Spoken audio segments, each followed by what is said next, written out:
what is the biggest threat to Arrma And Traxxas? The current economic climate?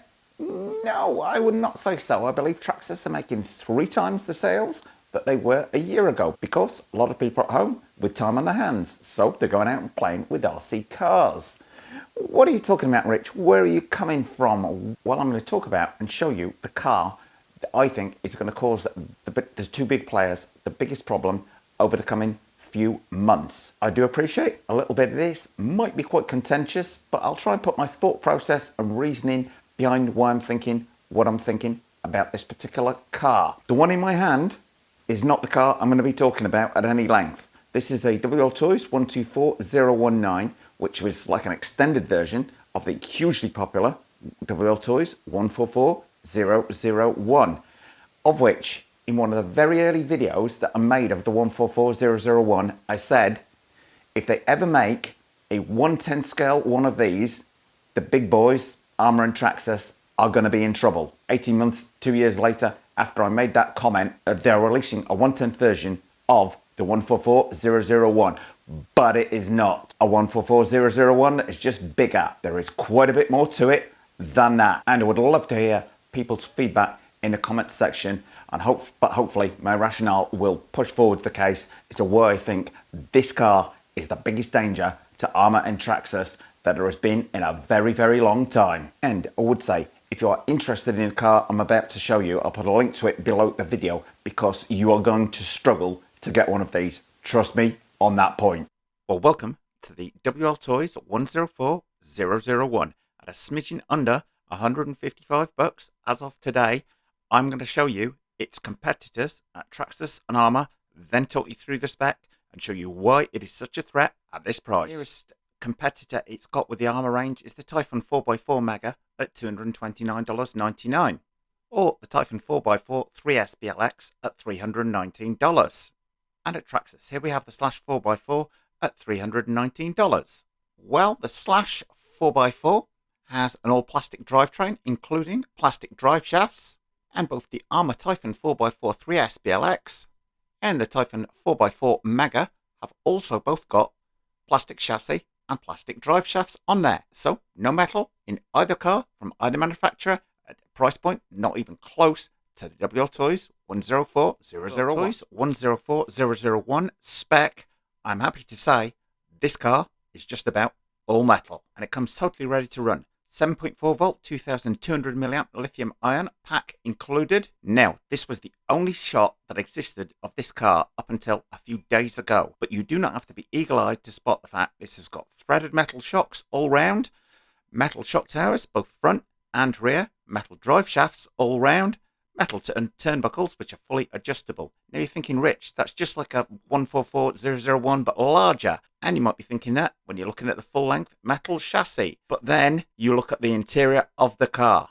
Complete redesign. This is very, very different indeed in terms of the electrics and the layout. And oh, hang on, doesn't that appear to be a center differential on there? I was thinking to start with possibly, is this just the spur gear?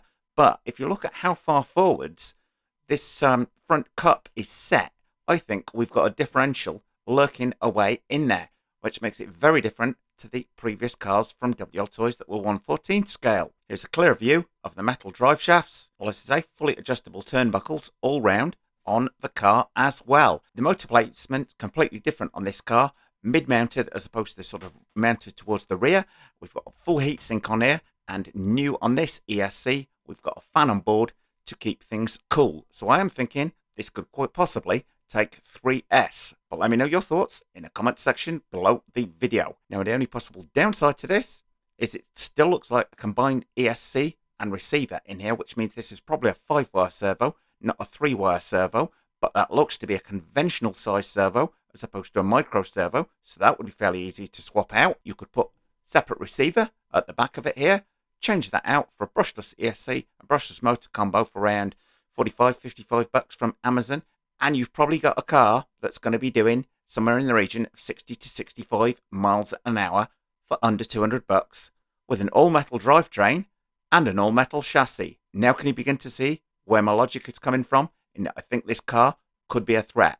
The spares could possibly be its biggest downfall, but I think the aftermarket is going to jump all over this car and be producing hop-ups and upgrades for it. And whilst I've broken and bent more than a few bits on my smaller WLTOYS cars, that is because in the main I've been running them as speedrun cars. I think if you're just running this at the conventional speed, what it was designed for, then I think it should prove to be fairly tough indeed with that all metal construction on there. And it's got a nice racy look to it as well, to my mind. And if it's like any of the other WLTOYS cars, we're likely to see front metal CVD drive shafts on here, as well as it's got metal drive cups all round. But all in all, I'm liking the look of that an awful lot. And there you can see the fully adjustable turnbuckles, which is to say are both at the front and the rear. And transmitter, reasonably adjustable there, steering trim and throttle dual rate. Of interest, I've got a coupon code where you can get a discount off if you want to pre-order one of these, which I'll put in the description below the video.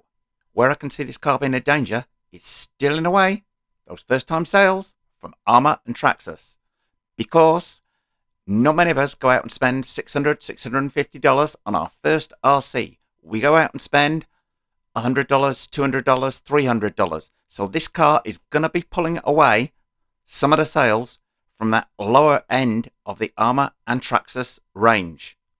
That means if they start bringing out bigger stuff, then people will start sticking with the WLTOYS brand. Hope that makes logical sense. This car undoubtedly will not be perfect, as I've highlighted some issues along the way, like the spares, maybe the quality of the metal, but I think this thing is going to sell, to use Richie's expression, like hotcakes. And in this current economic climate, I think you can't ignore that price point of under $155 for a car that's got an all-metal chassis, metal threaded shocks, and a metal drivetrain to boot. Very, very easy to upgrade this car to brushless and make it super fast for not a lot of money. Anybody out there that has not owned a 144001 or a 124019, you don't know what you're missing, as they get a huge bang for the buck and are great cars, very easy to work on, super lightweight, which makes them go ridiculously fast if you want to do speed runs with them. So this car is actually coming from fairly good pedigree to my mind. Just remember, guys, if you like what you see today, don't forget to subscribe. So I hope all that logic made sense. $155 Bandit, $149. Push this up to 32 miles an hour. The 104001 can do a claim 45 kilometers an hour, which is a smidgen over 27 miles an hour. But I found in general the WLTOYS cars 2-3 miles an hour faster. So I think I can see that heading 30 miles an hour straight out of the box. Now, the big thing, and I'm sure people will argue, is the spare parts.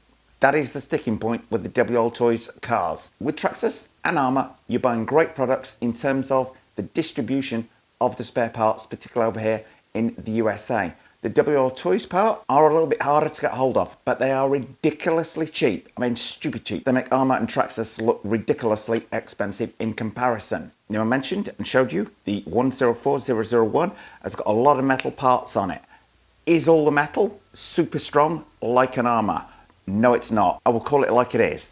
Things like the shock towers, both front and rear, if they take a hard hit, will bend a little bit. And I've broken quite a few things on my speedrun cars on the WLTOYS range.